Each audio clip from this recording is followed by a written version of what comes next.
Fnaf has sort of two big narrative arcs. The first arc is Fnaf 1, 2, 3, 4, Fnaf World, Sister Location, Pizzeria Simulator, and Ultimate Custom Night. And the second narrative arc is the one that's in progress with the Pizzaplex. That's Security Breach, The Help Wanted, Ruin, and potentially some of the books. These arcs are not unrelated, as the Help Wanted 2 gravestones remind us. The tragedy that happened at Freddy Fazbear's Pizza many years ago is not forgotten. The Mimic remembers. The grandparents hearing their grandkids beg to go to the Pizzaplex for their birthday remember. And it seems like some very angry and trapped spirits might remember as well. Fnaf 4 introduced us to this little sad boy, and most of us who are in it for the lore believe he is an extremely integral piece of the lore, especially of the first narrative arc. Those of you who are more casual fans, who have just dipped into this video to see what's going on in that old video game you used to watch game theories on, might be like, whoa, a character that wasn't introduced until the 4th game? Can't really be that important, that's like halfway through. Allow me to enlighten you on just how many entries there now are in this franchise. Fnaf 1, 2, 3, 4, Fnaf World, Sister Location, Pizzeria Simulator, Ultimate Custom Night, Fnaf AR, Help Wanted, Security Breach, Ruin, which is technically a DLC, but we all sort of think of it as its own game, Help Wanted 2, Into the Pit, and then Secret of the Mimic and 5 Laps at Freddy's coming out next year. That's 16 full games, plus many silly little troll games, the movie, and an inordinate number of books. Fnaf 4 is in the first fourth of the franchise. If Fnaf was a movie trilogy, Fnaf 4 would probably be like the twist ending at the end of the first movie, where you're like, what? He had a twin all along? He had a twin brother all along? That's the big twist we were waiting for? What a ripoff! I predicted that like a year ago. Fnaf 4 also posed so many simultaneous mysteries that it has firmly fixed itself at the center of most theorizing. That said, this little sad guy is surprisingly hard to spot in many of his surrounding games. He lived a miserable life, he got chomped on his birthday, he has a dramatic final scene where someone promises to put him back together. The game ends in darkness. This poor child's story left clearly unfinished. The perfect setup for the next game. You won't get tired of my voice, will you? You won't get tired of my voice, will you? I will not Listen to my voice, and you will find the key. Scott, are you sure this is the one we're releasing next? Oh, okay. So he's coming back in the next one, right? The show will begin momentarily. Everyone, please stay in your seats. Scott, that's the sister! I'm Detective Candy Bunny, and we're going to find the crying child in every FNAF game once and for all. FNAF 4's real sad boy hours has gone by many names, as my comment section is daily proof. Bite Victim, Crying Child, CC, Evan, Garret, Jake, Dave. I call this little guy Crying Child, CC, and Dave, and I use the names very interchangeably in this video because I'm in a weird transition period of trying to use the name Dave, but I've always called him Crying Child and CC. It's sort of like one of those Russian novels where each character has 4 names, but just remember, CC equals Dave equals Crying Child. The reason for the name Dave is well explained by Hyperdroid, who came up with the theory independently but not first, like Edison and Swan with the light bulb, or Revest, Shamir, and Edelman coming up with RSA cryptography at the same time as Clifford Cox with the British Intelligence Agency. Too niche? Oh, okay. Either way, you are welcome to refer to this little guy by whatever name you are convinced is his. And if you don't think his name is Dave, this theory does not hinge on his name. You can absolutely watch, enjoy, and be convinced even if you think his name is Jarabadinka Falafel. Let's start with what we know with the most certainty about Little Falafel and work our way out from there. FNAF 4 has 2 main sections to it. The nighttime gameplay that is a unique twist on classic FNAF gameplay, where we play as some little guy. Hey, little guy.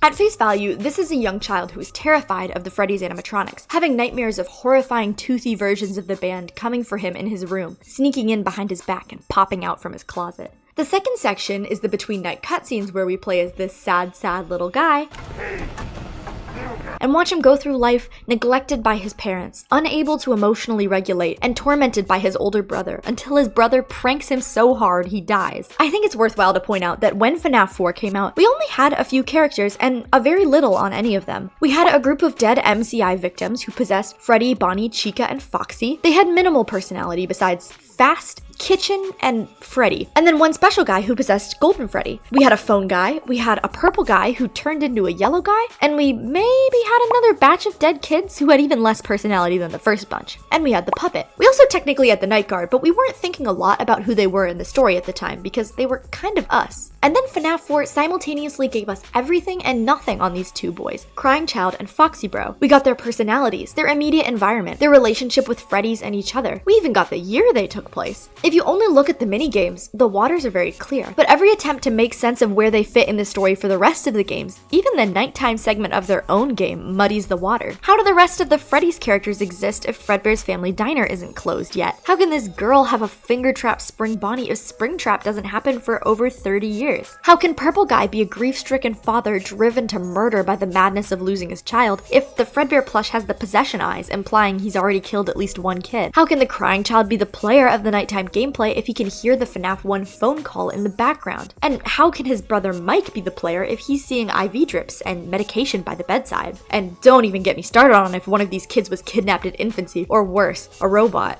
But, you know, if you did want to get me started on how one of them was kidnapped, I did sort of make a video about that. And to be clear, in that video, I said it seems like one of the Afton kids might have been kidnapped. And if one is, it's the Crying Child. But that video is speculation on what's going to be revealed in a future game. And this video is a theory. And I'm not going to build a theory on evidence I think we're going to get. That just wouldn't be sound. I'm going to build it on evidence we already have. And if it's revealed in the future I was right, I will rewrite all my theories with a cheerful attitude because that's FNAF, baby. So, our first thumbtack on our cool detective board with red string that I probably actually won't put in and animate in this video because I have very limited skill and free time. Where is Cece in the between night minigames of FNAF 4? Well, he's crying through his home and neighborhood, listening to the semi-comforting voice of his plushy best imaginary friend, being jump-scared by his brother, and in the end, his head is crushed in the mouth of the Fredbear animatronic. And in his last moments, his brother apologizes, and his father vows to put him back together. Alright, that wasn't so bad. How about the next thumbtack? Where is he in the nighttime gameplay of FNAF 4? Tricky, tricky, tricky. The nights of FNAF 4 are by no means what meets the eye. We were first cued to question what we saw when Scott posted a hint, what is seen in shadows is easily misunderstood in the mind of a child on his website, and then further tipped off when the graphic novels called in an anonymous tip to our detective agency that William Afton, villain of the franchise, has possession of technology called illusion discs that could alter the appearance of things to be horrifying toothy monsters. And then we gathered more evidence when the sister location bunker was full of suspicious gas cans, and the bedroom of the FNAF 4 nights was revealed to be monitored by observation cameras from the bunker. And then we cracked the case wide open when Tales from the Pizzaplex did a phobia released, where William Afton had flooded the enrichment center with a deadly neurotoxin and stuck a kid named Rory in there in an automated experiment on fear. Rory lived for a full decade, wandering around in a daze during the day, and at night being assailed by bare-bones endoskeletons wheeling around on a track, which he perceived as,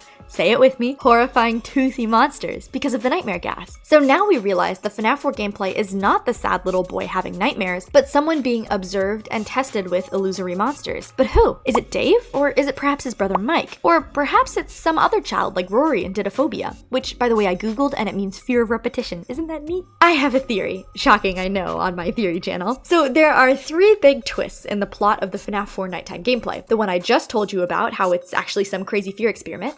And then there's the fact that you can see hospital items that a kid in the hospital after getting big time bit would likely see. And then we have the FNAF 1 phone call, which is something Mike would know. We can definitely make a clean narrative where Afton puts either of his 2 sons in a fear experiment at night.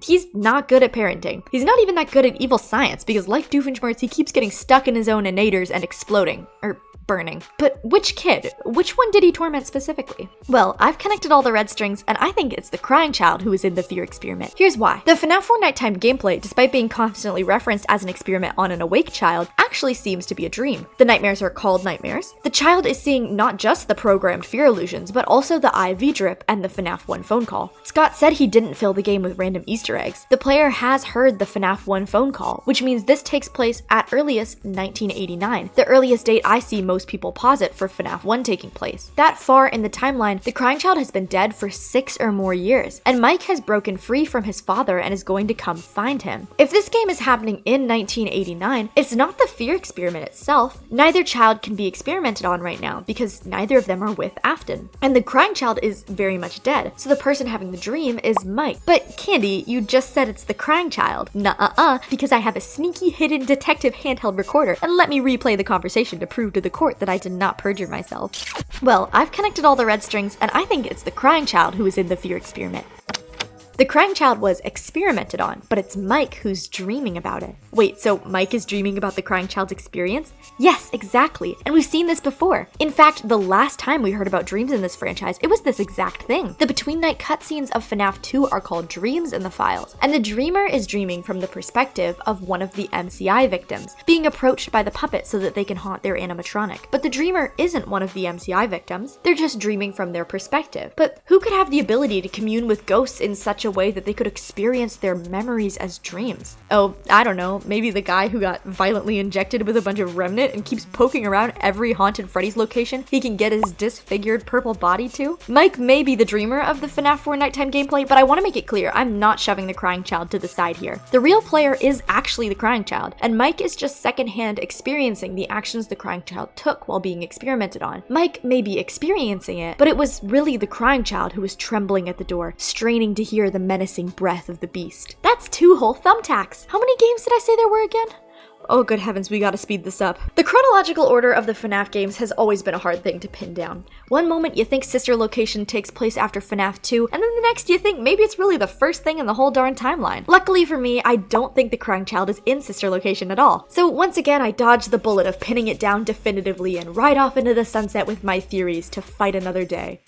Wait, Candy, the crying child isn't jumbled up in Molten MCI? Not in the Fredbear plush? Not even in Yendo? No, though the other children may well be, because I believe the crying child's spirit is not haunting any endoskeleton or animatronic, but haunting the building. The crying child is haunting Fredbear's. There was agony, sure, in his death at the hands of the Fredbear animatronic, and he definitely has enough agony from his horrible life and death to cause a possession. But it's not just about the death for him. You know where else he was plagued with agony, pain, fear? Every moment of his miserable life that he spent with a foot inside that darn door. Fredbear's was his hell on earth, and now it's his hell substitute in death. And Fazbear, the final boss of all cheapskates, the corner cutters, the penny pinchers, keep throwing all the memorabilia from each Freddy's location from building to building, and sometimes reusing whole buildings. Fredbear's closes, and Fazbear decides to launch themselves headfirst into the next risk to child health and safety they can find, and set up a new location with everything the crying child is possessing. Chica may have been the first and seen everything, but the paper plate dolls are right there with her, because they've been toted from poor business venture to poor business venture ever since their streamers were first glued on. And with them, and with the animatronics, and with the posters and arcade machines and desk fans and furnishings, comes the spirit of Cece. This is a bit of a sneak peek ahead to FNAF 3, but do you remember how you ultimately reach out to the crying child's spirit in that game? Not via any animatronic, but through posters and arcade machines and the darn wall tiles. We've known from game 1 the building is haunted. The spirits of the MCI are in the animatronics, but it never ended there. Posters change, the paper plate dolls teleport, there's weird circus music that plays in the distance. And then we see in FNAF 3 that you connect to the spirit of the crying child through objects in the building. It's been him who's haunting the building this whole time. And I am so tempted to double the length of this video and solve the 10-year-old mystery of what does "it's me" mean and who is saying it here and now. But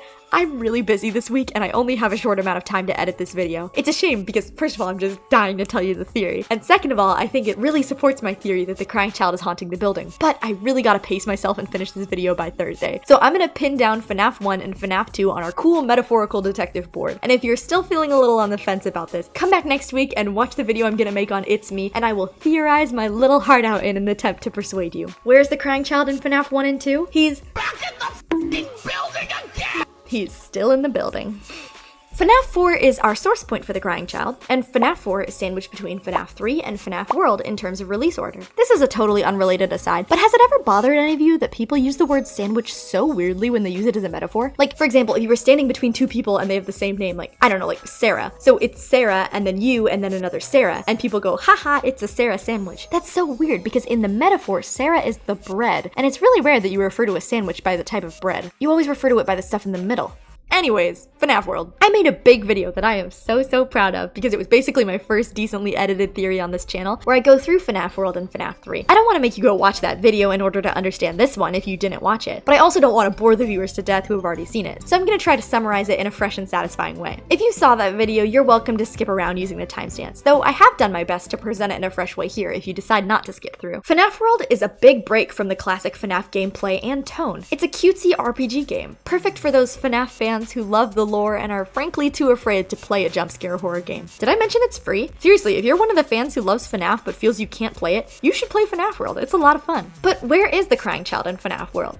why, he's everywhere. I believe FNAF World takes place in the mind of the crying child. Many people have pointed out how the map is suspiciously brain-shaped, and how the crying child's best friend, the Fredbear plush, is both of the characters that lead you around the world. Not convinced? Well, the last line that's said to the crying child in FNAF 4 is echoed at the beginning of FNAF World by two shining eyes in a dark void, before the player wakes up to the bright world of animatronica. Crying child has died, but his spirit is not at rest, and somehow he's ended up trapped inside his own mind, living a delusion of a goofy video game, like he might have played at an arcade game at Freddy's. It's a happy enough delusion, sure, if you ignore the glitches and cracks that peek through and remind him of how tragic and hopeless his situation really is, but even if there were no cracks, he's still stuck here, unable to move on to true peace after death. The story of FNAF World is also somehow bound up with the story of FNAF 3. In FNAF 3, the player Mike can interact with the objects in the Fazbear Frights location to access secret minigames that ultimately lead to the crying child's happiest day. Mike interacts with the building itself, the arcade cabinets, the posters, the wall, and in doing so, he can reach out to the crying child in such a way as to give him peace. How's that possible? Well, because in FNAF World, the player character traveled all around the mind of the crying child and found points in time to bind him more strongly to that building. And if you haven't seen FNAF World, I mean this pretty literally. The player travels around and finds these clocks and then gets taken to these really short puzzles where they have a few seconds to perform an action that maps on one-to-one with the FNAF 3 secrets. And the player of FNAF 3, Mike, Dave's older brother who got him killed, does these actions to set Dave's soul to rest. What on earth? What character knew that the crying child somehow needed Mike to help him move on? What character has any idea how to get into the crying child's mind? It's all so bizarre. There's nothing remotely like it anywhere else in the franchise. Well, maybe that was true for a while, but once again, the new books cracked the case wide open for us on this one. The Fazbear Frights books tell us many stories, and not all of them end well. Some of the main characters don't escape the horrors by the end of their story and become trapped spirits, unable to move on because of the agony of their death. These spirits trapped in agony are specifically trapped in their own minds, just like the crying child in FNAF World. Fazbear Frights offers us a solution: the Stitch Wraith, a very spooky animatronic made up of 1 to 3 souls at any given time. One of the spirits in the Stitch Wraith, Jake, finds out he has the ability to enter the mind of both the living and the dead. He can ease the suffering of the living by guiding their minds away from their memories of tragedy and towards memories of happiness. Jake enlarges the place of these happy memories in the person's mind so that they aren't so trapped in their sorrow. And he can do it with trapped spirits too. But when Jake finds a spirit who's trapped by their agony, when he leads them out of the horrible memories and finds a good memory to bring them to, the spirit finds peace and is set free. That's what's happening in FNAF World. Our Jake stand-in has found their way into the crying child's mind and is seeking for a way to break them out, to bring him into one of his good memories in order to set him free. And here we should be rejoined by people who use timestamps to skip ahead, because this is where my theory is updated thanks to my very talented and hilarious comment section, who refine my theories with all their powers combined. Who is trying to help the crying child move on? There's 3 people, each of them with different roles. The first is the vengeful spirit, who communicates with the crying child through the security logbook and slowly discovers how desperate and tragic their situation is. They say the party was for you because in communicating with Dave, they see his last moments, powerless, in tears, and hyperventilating, begging to be let go, horribly afraid, and finally in pain and darkness. And they hear the crying child communicate back in the book. He can't see. He's confused and lost and trapped in his agony. That's where our second player comes in, the puppet, the protector and shepherd of the other spirits, the one who is very aware. The puppet seems to somehow have more knowledge of the supernatural, since they're able to help the children possess and gain control of their animatronics. The puppet is the one who knows that someone has to go into the crying child's mind, if they can, and bring his mind to a good memory to give him peace. The vengeful spirit, the one who somehow has enough of a connection with the crying child to communicate with him through the logbook, is the one who goes and becomes the player of FNAF World. They travel around with guidance from the puppet as glitched Fredbear, who tells them they can go down the glitches to access deeper layers of the mind. But if they go too far, they won't be able to come back out. So the vengeful spirit travels around, making sure not to go more than one glitch down, looking for the memory that can save Cece. But something is wrong. The crying child's memories are buried away, and they're covered up instead with this weird video game. And all of the NPCs the vengeful spirit can talk to make sure to let him know that this is video game land, where we're in a fun video game doing video game things. Did I mention this is a video game? Dave has repressed his memories, and who can blame him? We got a snapshot of his day-to-day life, and it was miserable.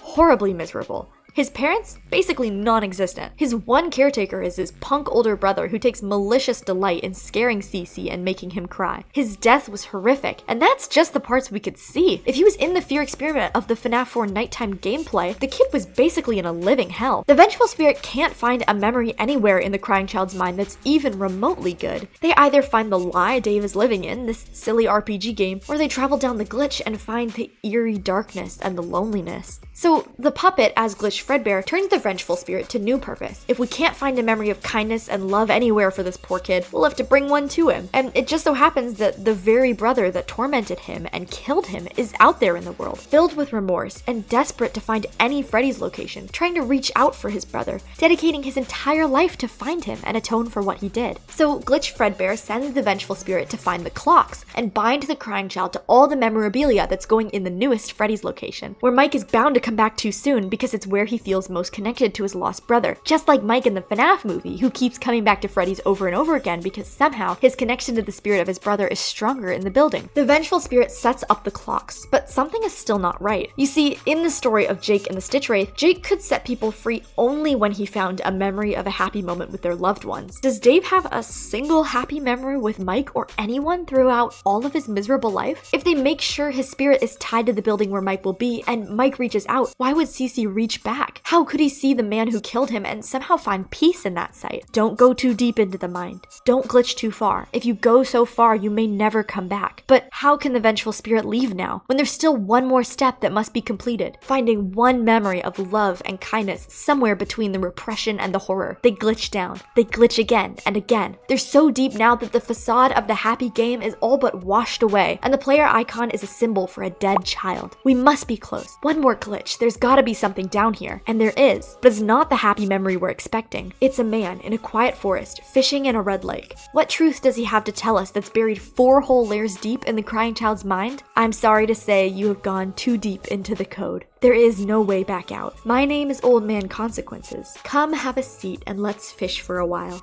You have nowhere else to go. That's it? The final truth is that there's nothing? The crying child's life was so tragic there's no moment sweet enough to save him? He's trapped forever, and now so is the vengeful spirit. Sit down and fish. Your quest is at an end. But no one can ever tell the vengeful spirit to sit still. You might as well tell a river to flow in the other direction. There's no way in heaven and earth they're giving up on their purpose. No way they can give up on their friend to be forever restless. They will undo every horrible thing Afton has ever done, starting here. And when they're done, they're coming for him. They get up, tell Old Man Consequences to take that hopeless attitude and shove it, and they force themselves into the red lake. They're dead, but man does this feel like drowning. But they keep pushing. And then all of a sudden they're falling. Stuck in limbo? Trapped forever? No, because they've found it. The one thing that can save the crying child. Mike, Elizabeth, and the little champ himself. No Afton in sight. Watching TV together on a quiet Saturday morning. FNAF World ends with glowing eyes in the dark. We are still your friends. The pieces are in place for you. All you have to do is find them. Rest. And that's where we leave off in FNAF World. The vengeful spirit is counting on the last member of the Save Dave trio, Mike, to follow the Help Wanted posters to the new Freddy's location and reach out to his brother there. And when Cece sees his brother, once again braving death and worse than death, facing his father to find him, the memory the vengeful spirit is trapped in will be brought to the surface. And finally, Dave can stop living in a delusion or in agony. In light of the fact that his brother never hated him and has been trying to save him ever since his big mistake, Dave can face the memory of his death bravely. Only this time, it's different. All his friends are there. There's music and laughter and cake. The tragic bite? What bite? It's almost like it doesn't matter anymore, because he's just so at peace. And we found the crying child from the beginning of his story to the end. In FNAF 4, we found out that he was abused by his father Afton, subjected to terrifying experiments, and terrorized to the end by his older brother Mike. He's tragically bitten by the Fredmere animatronic at his birthday, a day that is supposed to be his happiest day. The horror of his life and death prevented him from finding peace after death, and instead his spirit is trapped, haunting Fredbears, then Freddy Fazbears, and eventually Fazbear Frights, always bound to the sounds and smells and objects that brought him terror and pain. But luckily, he's not truly alone, because he's not the only spirit trapped at Freddy's. The vengeful spirit finds CC and tries to talk with him to find out what happened and why he can't move on. They learn of his horrifying death and how mistreated he was by Afton, and the vengeful spirit is moved with anger and pity. They contrive to help him by going into his mind and freeing him from the memory of his painful life and death, but find that the crying child is unable to face the reality and his memories are buried deep. Since they can't bring the crying child's mind to a happy memory, instead they attempt to bring him to his brother, and then they pass the point of no return, digging deeper and deeper into his mind for that one happy memory that can save him. And Mike shows up like he always does, reaches out to his brother, only this time everyone was ready. The pieces had been set up, and everything falls into place for CC to have his happiest day. That's where CC's story ends, but it's certainly not the end for Mike or Afton or the vengeful spirit. Like I said, there's an awful lot of games, but I think we found CC in every game he's in. And that's why CC now not only stands for Crying Child, but also Case Closed.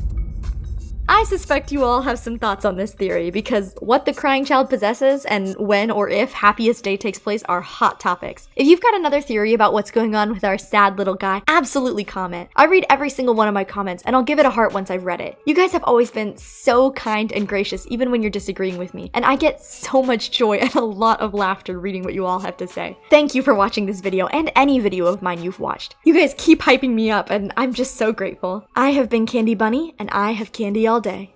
Candy, candy, candy.